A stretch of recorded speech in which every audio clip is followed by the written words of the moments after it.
Hi, my name is Dustin Fiero. I'm from San Diego, and I'm an endurance athlete, whether that's in the ocean or on the trails.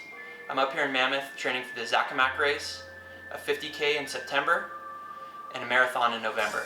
And those are all at altitude, so I came up here to mimic that and actually be a little bit higher than I'll be racing. Today, I'll be presenting you with the redneck brunch. This is something that I love after training for a long period of time in the mornings. I'll get home around 10:30, and I'm going straight to the redneck brunch. And I grew this beard out the last 10 days to make this meal even better. The ingredients for the redneck brunch. First off, we're gonna start with the bread. I always get some killer organic bread with lots of seeds. We're gonna toast this bread so we can get the cheese on it quickly. And right out of the toaster, it'll melt that cheese just a little bit onto the bread. Next, we're going into the meat and the eggs. These both go on the skillet, and we cook the eggs over medium so we get a runny yolk into the bread. And then we put our cowboy sauce on top. I always finish it off with the chocolate shake. First off, we get the toast. We put it in the toaster, and I always go with 2 slices to maximize the amount of area that you have to put your eggs and your cheese on. So the toast is perfectly hot right out of the toaster. We throw the cheese right away onto the toast to allow it to slightly melt. So we got oil in the skillet, and we're going for 3 fried eggs. We got to be careful that we don't break the yolk because we want that over medium.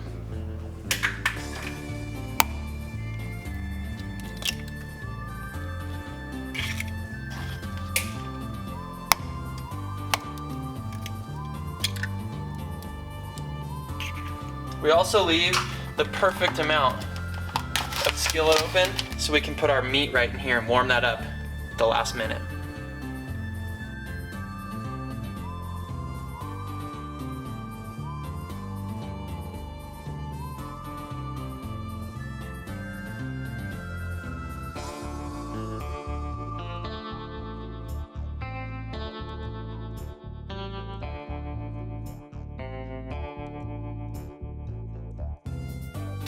So we've got our cheese melted on the bread. First, I always do the meat. I get the meat on there. Nothing special, just get the meat on there. You're just gonna eat it. Doesn't need to be pretty.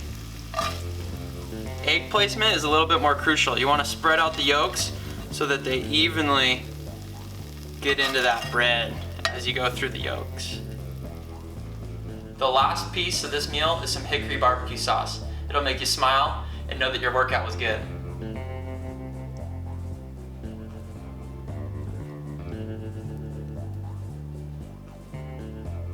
Something I have after every time that I'm training is a vanilla chocolate shake. So it pairs with our redneck breakfast.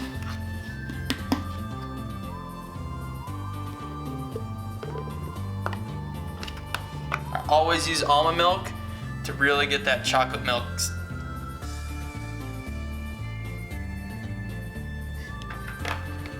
The last piece of business is shaking your chocolate shake up.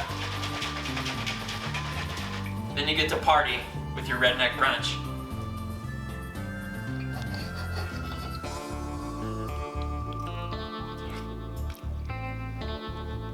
Nailed it again.